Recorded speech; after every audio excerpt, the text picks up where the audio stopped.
Yo, what is up? YouTube Accent family. Give me 1 second. Hold on. Alright. It's K right here. I'm back with another good video for you guys today. And today we are going to do a very new series on this channel of boxing call out matchups. So this will be like my very first ever video of basically all call outs or all call outs are mandatory type of video series. I figured I'd do this just to be a good student of the game, to bring back trash talking in the sport of boxing and just call out fighters that should come out and start banging it out, you know, to be the best fighters of who they could potentially be. For those of you that don't know, you know, I'm just that type of person where, you know, if I see like a good matchup, I think this is great promotion on my end to grow my channel, but to also grow two fighters that I do believe are good in skill and how things can, you know, help out for their careers at the stage that they're in. So yeah, let's get right to it. I'm going to, I don't know, like I'm gonna come up with like a good title for the series, but this is my very first section of boxing callouts of, you know, just any matchup that I think of, you know, regardless of weight classes, male, female. I basically go after anything that I see that is a marketable topic to bring up. So let's get right to it. We already got my boy Tito Mercado, or Ernesto Tito Mercado, versus Keyshawn Davis. I made an Instagram post of this 3 days ago, and I said, since trash talking isn't being exercised as much in boxing, now this is the perfect time to make the best fights happen. All callouts are mandatory here on out. And here's number one on the hit list. You know, Keyshawn Davis versus Tito Mercado. Let's get it. No more excuses. Time to apply pressure. Let's get the smoke ready. And yeah, let's talk about this matchup. I don't think I've ever broken it down, but I'll break it down like again if I had. But we're gonna talk about Ernesto Tito Mercado. He's a decent fighter. I mean, like Tito is a great talent. He is definitely at the high level to be ready for world championship level fighters when, like, you know, when that time is ready. I think some of his flaws as a fighter is that he's a little bit flat-footed. He uses his he uses power shots to try to smother for a good shot, which is a good idea, but sometimes that leaves you a little bit wide open to have somebody come after you and to put you in a bad position of potentially getting hurt. Tito is very good at leveling his jab to bring you down to a close wars type of matchup. He has good defense. He really doesn't get as hit as much as people really make him out to be. I think compared to Keyshawn Davis is more likely to get hit, but he hasn't been hit by heavy loaded punchers or by people that could actually give him a fight. When we look at the box recs of either man, Ernesto Mercado has definitely fought way better opposition than Keyshawn Davis's last 5 opponents. You know, I'll just pull up his box rec right here. He's 8-0. He's undefeated. Yeah, he's definitely just on the high horse. He's just been fighting decent level opposition.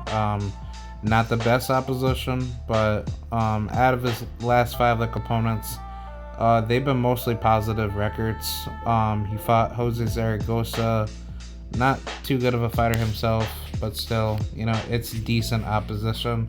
This is an opposition that we're going to be super duper surprised, but his best victory right now is Jason Velez, so that's a good leveled, you know, victory to go after him.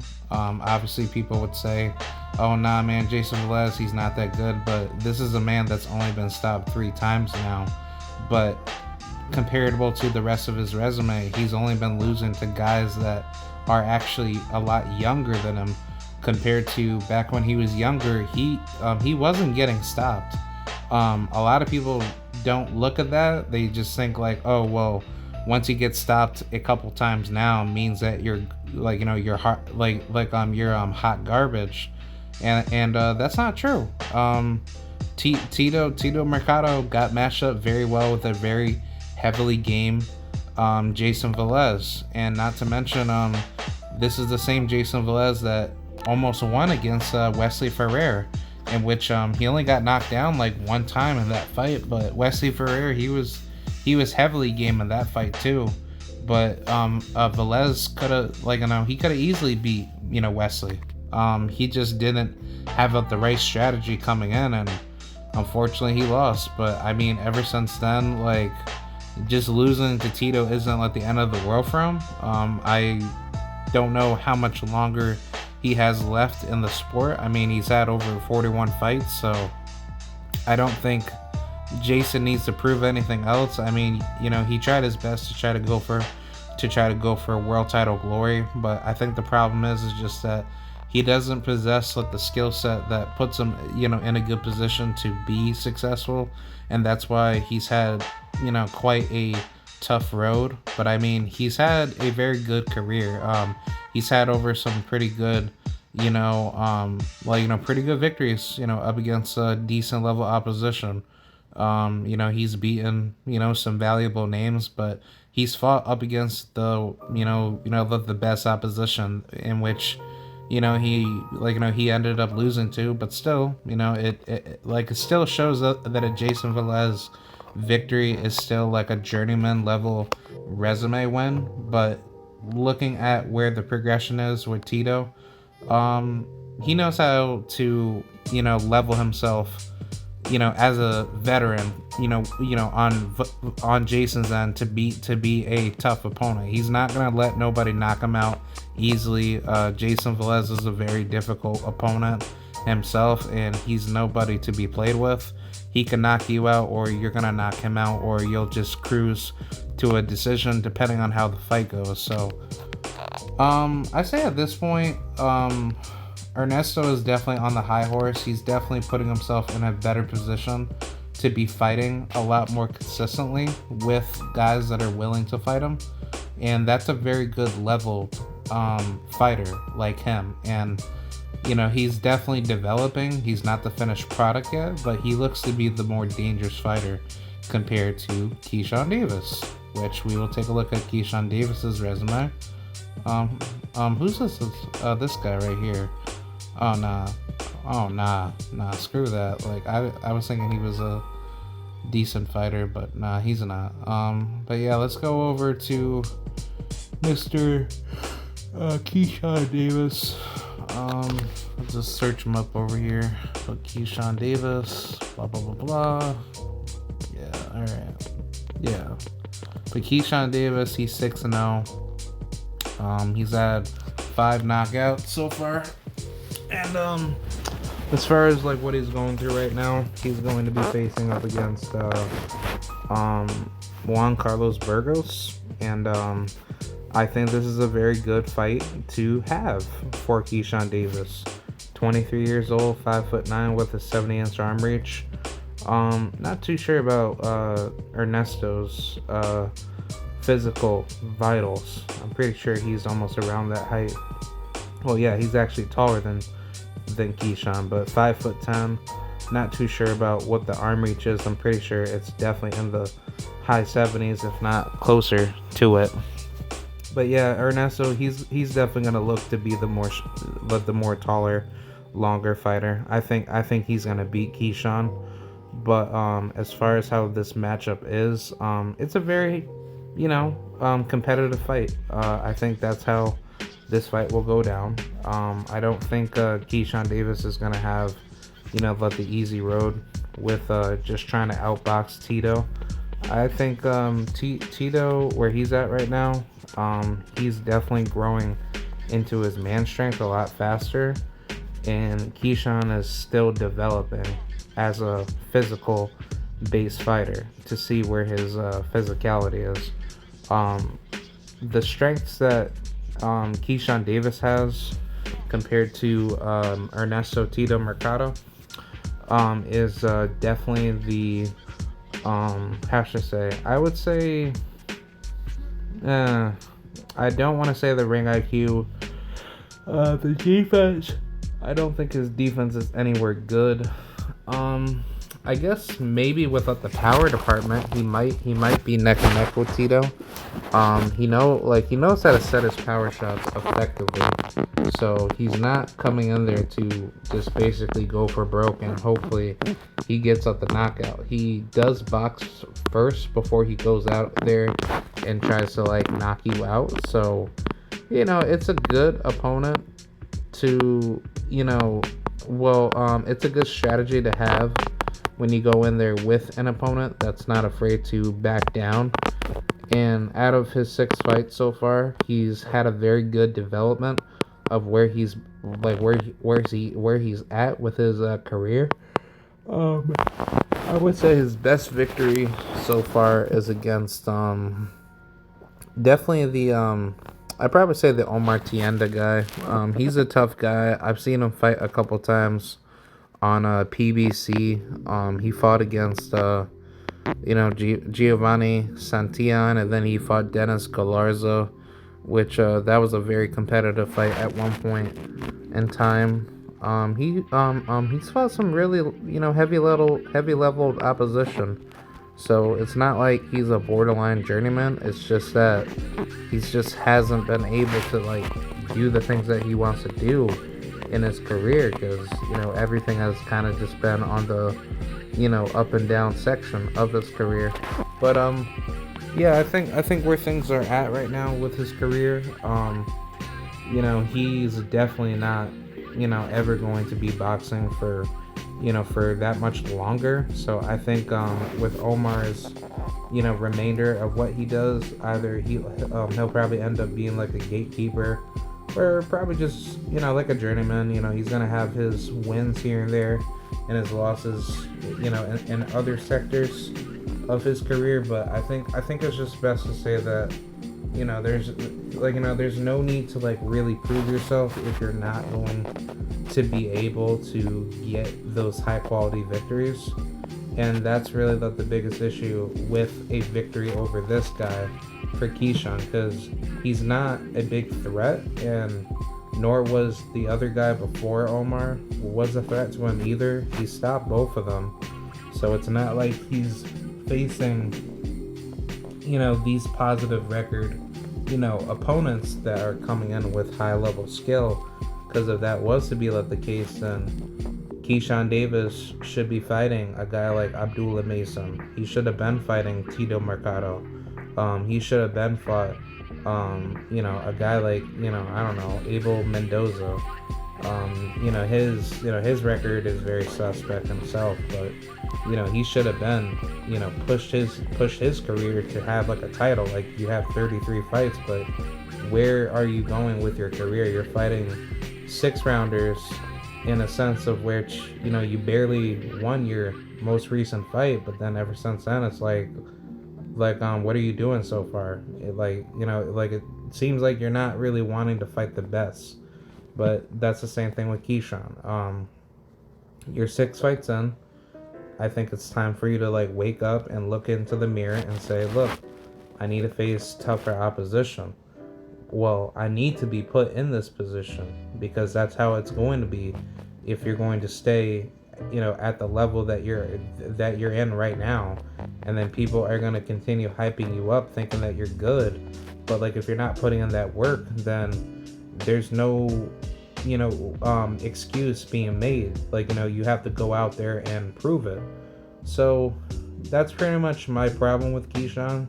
His resume does not speak for itself, because if he was to have a good 6-0 resume, let's just say, okay, the first 2 fights or 3 fights, he would these are fights for him to get better. But let's just say by the 4th fight, he fought a guy I don't know, Rene Guerron. If he beat him the way he did with his opponents and he dominated them, I'd be okay, that's a good victory.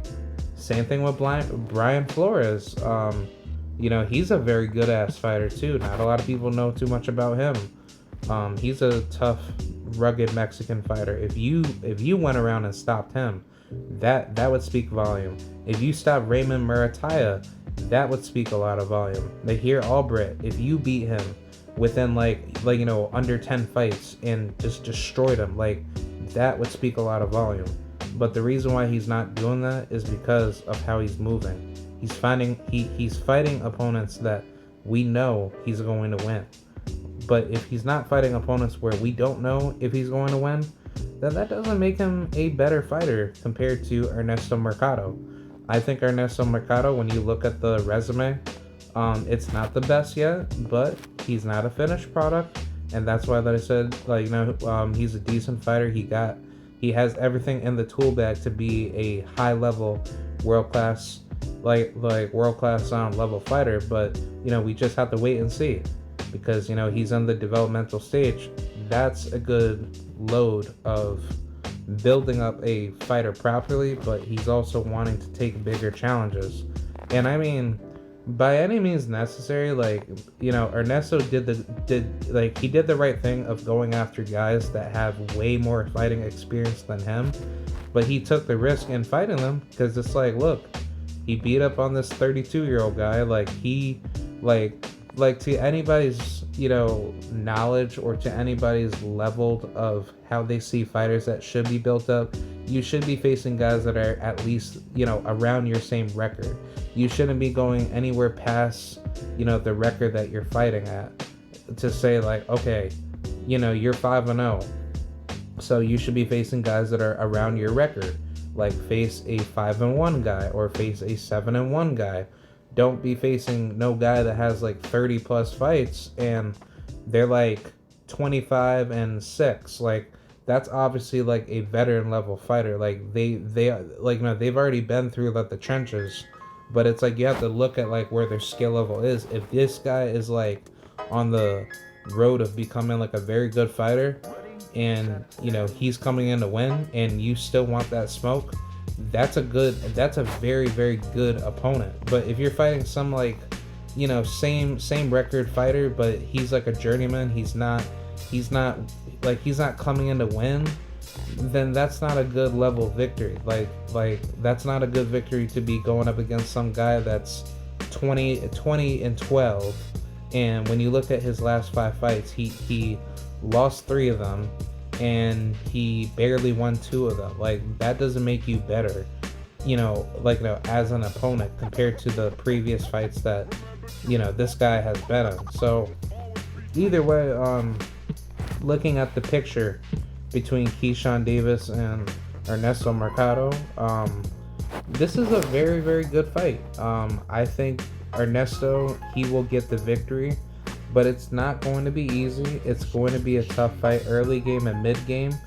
But once Ernesto figures out Keyshawn Davis, where he breaks him to his body, I think he's going to break his will to the body, and he's going to hyper counter a lot of those shots that Keyshawn Davis likes to pot shot with, and he's going to just basically hurt him. He's gonna pull off a very slick type of bruiser style type of fighting style, where he's gonna come in, play hyper aggressive early, but level his jabs to the body, and also use the counters, use the pull hook counter with a good uppercut, or just mix it up with a body shot and then uppercut. That's where Tito will be successful, because Tito has a great inside game, but the mid-range to outside game, that's a little bit questionable depending on how he's boxing. But he knows how to box. Tito is not limited to the outside or mid-range. He's a complete fighter, just like Keyshawn would, but Tito shows to be he literally shows to be the more destructive puncher between him and Keyshawn. It's not to say Keyshawn can't punch. He can punch, but when he's tired, when you bring him to deep waters, I don't see his power carrying over. I think he's one of those fighters where he thinks he knows he can hurt you, but when you test his mental fortitude, I don't think he's able to do what people think he's going to do to you. So either way, I have Tito Mercado stopping Keyshawn Davis, I say within 8 rounds or less. I would even try to say 4 rounds. I think Tito would brutally hurt him, but it's not going to be a easy fight between both guys. I wouldn't be surprised if either guy knocks each other down before one guy gets knocked out or either guy gets knocked out. But I don't think Tito's chin is really that bad. I think his chin is actually good. He took some really hard shots from Jason Velez, and he ate those shots pretty well. Same thing with with like the previous guy that he fought. So Tito's being smart when he goes in there with guys that know how to hit.